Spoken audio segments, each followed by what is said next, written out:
한 설문조사 결과에 따르면 직장인과 취준생이 뽑은 미래에 사라질 직업으로 번역가, 계산원, 격리, 공장근로자, 비서가 탑5에 올랐다. 이 직업들이 사라질 것 같은 이유로는 컴퓨터나 로봇이 대체할 수 있을 것 같아서라는 응답이 93.2%로 압도적으로 높았다. 이처럼 인공지능과 자동화가 인간 노동력을 대체할 것이라는 대중의 우려에도 실리콘밸리의 개발자들은 절대 기계가 인간을 대신할 수 없다고 말한다. 정말 그럴까? 내가 2019년 다보스 포럼을 취재할 당시였다. 회의에서는 기업 임원들이 나와서 인간 중심의 인공지능을 설계하겠다고 말했다. 그러나 밤이 되면 분위기가 달라졌다. 화려한 비공식 만찬에서 포럼 참석자들은 선량한 가면을 벗어던지며 말했다. 현재 직원의 1%만으로 일하지 못할 이유가 뭡니까? 인공지능의 발전을 주도하는 많은 이들이 인공지능의 노동력 대체 현상을 쉬쉬하고 있다. 하지만 인공지능의 노동력 대체는 지금 이 순간에도 일어나고 있다. 인공지능에 대한 오해 1. 화이트 칼라는 안전하다? 지난 수십 년간 인공지능과 자동화는 대부분 블루 칼라가 종사하는 반복적이고 수동적인 제조업에 집중됐다. 그러나 비교적 안전하다고 여겨지는 화이트 칼라 노동자 역시 인공지능으로 인해 일자리에서 밀려날 가능성이 크다. 한 연구 결과 학사나 대학원 학위를 취득한 노동자는 고졸 노동자보다 인공지능의 위험에 노출될 확률이 무려 4배나 높았다. 전문직도 마찬가지다. 의학, 법률, 회계와 같이 기획과 예측, 프로세스 최적화가 필요한 분야야말로 인공지능의 전문 분야다. 미국의 한 연구팀은 방사선 전문의보다 20배 낮은 오류율로 악성 종양을 식별할 수 있는 알고리즘을 개발했다. 변호사는 어떨까? 로긱스라는 인공지능과 미국 최고의 기업 변호사 20명이 계약서에서 법률 문제를 찾아낸 결과 인공지능은 94%, 변호사들은 85%의 정확도를 보였다. 더 놀라운 점은 수임료 청구 가능 시간의 차이였다. 변호사들은 주어진 과제를 완료하는데 평균 92분이 걸렸지만 인공지능은 단 26초 만에 작업을 끝냈다. 화려한 이력을 자랑하는 전문직, 고연봉자, 고학력 지식 노동자들도 결코 안전하지 않다는 경고다. 인공지능에 대한 오해 2. 창의력이 필요한 직업은 안전하다?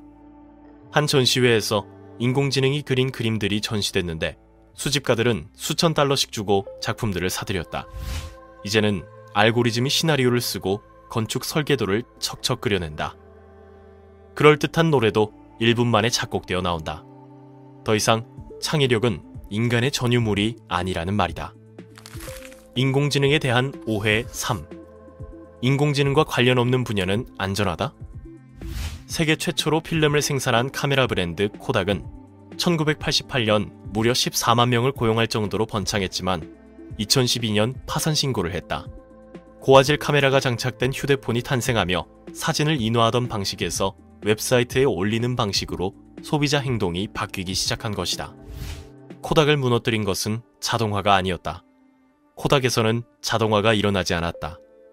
자동화는 스마트폰과 소셜미디어에서 일어났다. 이처럼 인공지능과 자동화가 직접적으로 혹은 간접적으로 인간의 일자리를 위협하고 있다. 우리는 어떻게 대처해야 할까? 1. 대응력 기르기. 인공지능은 명확한 규칙과 일관된 정보가 제공될 때 인간보다 나은 성과를 보인다. 반면 인간은 규칙이 불완전한 환경에서 돌발 상황에 대응할 때 인공지능보다 훨씬 훌륭한 성과를 낸다. 공항 보안검색 요원을 예로 들어보자. 보안검색 요원은 탑승객이 전신 스캐너를 통과하게 하고 탑승객의 짐에 금지 물품이 없는지 조사한다. 언뜻 인공지능이 대신할 수 있는 일처럼 보이지만 그렇지 않다. 보안검색 요원은 전신 스캐너를 통과하지 못하는 탑승객이나 여권이 없는 여행객 등 돌발 상황을 관리하기 때문이다. 현재 인공지능은 이 작업을 해내지 못한다. 인공지능에겐 종합적 세계관도 없으며 인간이 세계와 소통하는 능력을 갖추지 않았기 때문이다. 뜻밖의 상황에 능숙하게 대처하는 대응력은 최첨단 인공지능이 따라잡을 수 없는 가장 중요한 능력이 될 것이다. 2. 사회적 경험 제공하기. 119에 전화했을 때 우리가 듣고 싶은 것은 자동응답 메시지가 아니라 인간의 목소리다. 아무리 로봇이 99%의 정확도로 일을 처리한다고 해도 임산부는 인간 의사가 분만실에 함께 있길 바랄 것이다. 인간은 주변 사람들과 감정을 교류하면서 의미 있는 상호작용을 하고 싶어 한다. 다시 말해, 인간의 사회적 욕구와 맞닿아 있는 직업은 자동화되기 어렵다. 같은 직업에 종사할지라도 사람들에게 유대감과 사회적 만족감을 선사하는 능력이 있다면 가치가 커질 것이다. 앞으로 훌륭한 변호사란 의료인과 신뢰를 구축하는 변호사가, 훌륭한 의사란 환자와 원활히 소통하는 의사가 될 것이다. 이러한 사회성은 기계가 절대 가질 수 없는 능력이다. 3. 당신의 일에 손자국을 남겨라. 기술 측면에서 인간이 인공지능과의 대결에서 이긴다는 것은 불가능하다. 수십억 개의 사이트에서 정보를 가져오는 구글과 인간이 경쟁하는 것이 무슨 의미가 있을까?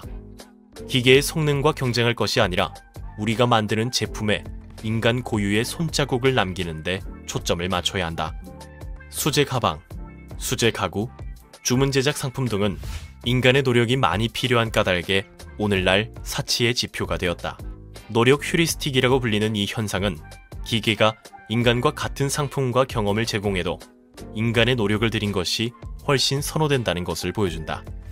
눈에 보이지 않는 노동을 눈에 띄게 만드는 방식으로도 손자국을 남길 수 있다. 제품을 만든다면 제품 만드는 과정을 기록해서 고객에게 보여주는 것이다. 만약 기자라면 인공지능이 쓴 것 같은 딱딱한 기사가 아닌 농담을 섞어 활기를 불어넣는 글이나 자신만의 경험을 살린 글을 쓸 수 있다. 누구도 안전하지 않다. 기계와의 일자리 전쟁에서 살아남고 싶다면 대체 불가능한 인간다움을 키워야만 한다. 인공지능과 자동화에 잠식당하는 시대.